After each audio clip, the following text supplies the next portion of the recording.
Hey, everybody, Off the Mic Sports Network here. Another edition of Off the Top Rope. Following up on the big news that came out of Money in the Bank at the close of the show. R-Truth, now known by his real name, Ron Killings, he's released merch. The big shock that after 6 days after, saying he was released, even though he wasn't released, he is now back in the company. Again, much more serious, not known as R-Truth. He is known as Ron Killings. Again, one of the most shocking moments in recent WWE history. I haven't been as shocked as I was there in seeing that, but it's a great reflection of saying, hey, WWE listens to us. But I want to nip something in the bud right here, right off the top here. If you think that this was a work, you're a fucking idiot. And why would you want it to be a work? I've seen other people on this, and JD from New York, who's one of the OGs in this community, made this point, and it's really clear. And I want to kind of hammer it home here on this channel. It's like, why would you want this to be a work?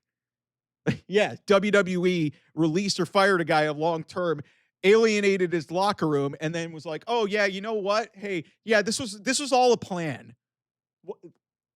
Who does that to your fan base? That sounds like something Vince McMahon would do. Like, why would you want to work your fan base to the point of, hey, yeah, this is a work? And all you idiots who are trying to speak out and like try to dunk on the dirt sheets and like the insiders in this industry saying that they got this wrong. Guys, they listen to us. Be happy about that. WWE and their people in the corporate and TKO, everybody that we were mad about for all this situation and how bad this looked, they listened to us. And yes, I understand that Triple H said in his post-media press conference that this was part of the show. That's bullshit. Guys, this is wrestling, okay? What the fuck are these people supposed to say? Yeah, we fucked up? Come on. No, they're not. These people are in high offices and making a ton of money. They're not going to admit that they screwed up, but we know that they screwed up. And you know what they did? In a big time spot, whether it was Cody Rhodes, whether it was John Cena, whether it was somebody else within that locker room, whether it was the rallying cry from the people in the locker room, Natalya was one of the prominent people who spoke out. Rhea Ripley was one of the prominent people who spoke out. Whoever it was, it worked. And the We Want Truth chants on every night, which I said got a little bit excessive and I thought was a little bit dumb. They clearly heard it. I was mad about it, but like I said, I wasn't losing sleep over it. But clearly, like I said, this was a fan movement that clearly registered. The people within that building, whether it was TKO, Triple H, WWE, they understood what happened. They understood the task, and they listened to us. But if you want this to be a work, the fuck kind of person are you, man? I understand it's wrestling, but you shouldn't be rooting actively for like something to be like a storyline, okay? This was real life shit that happened. Like R-Truth's son, even on his Instagram, noted that, hey, this was not a work. His dad got let go, okay? And R-Truth, Ron Killings, got let go. It sucked. It was a business decision. But I think what makes this situation so uniquely really cool is that they listened to us. And it's only happened in a select few cases. Like Matt Hardy was one of the unique cases.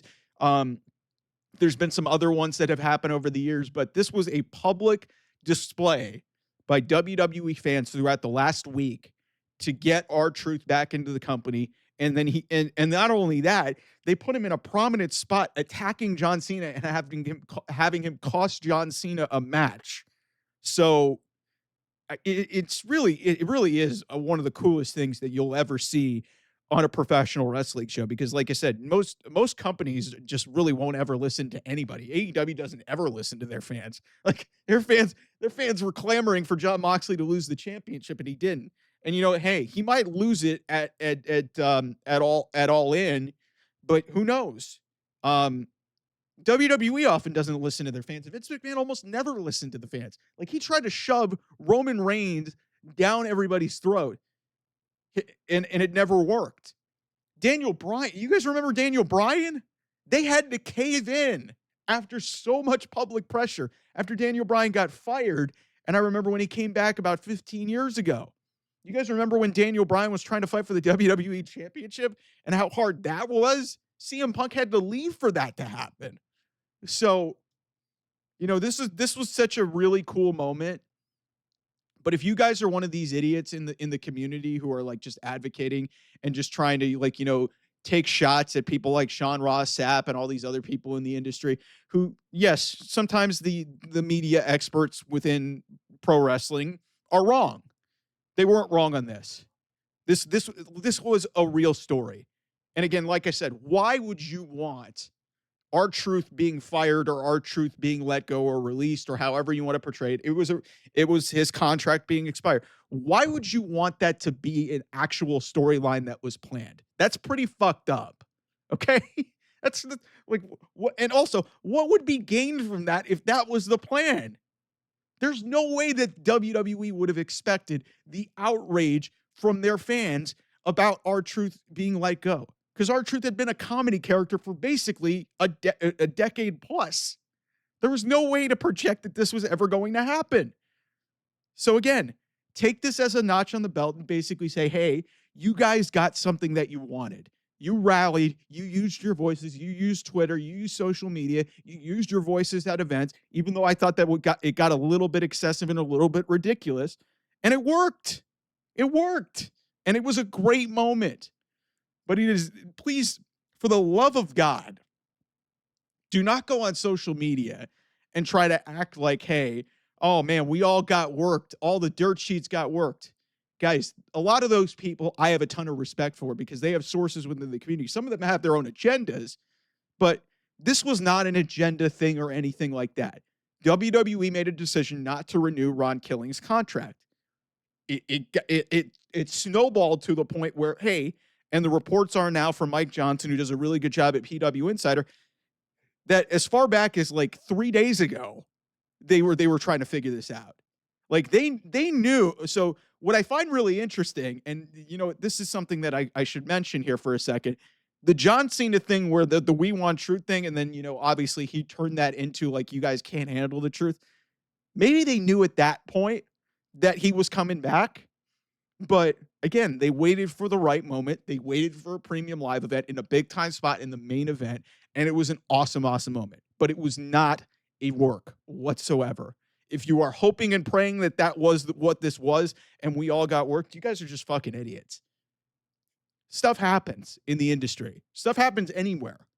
But again, first of all, like, kayfabe is hard enough to keep as it is.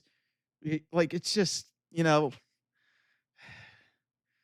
I understand it's wrestling, but like, some of you people, and like, this is the nature of this business. And some of this has to be chalked up to like, the WWE, AEW kind of tribal war that's been going on for basically the last 5-6 years. Guys, WWE made a mistake.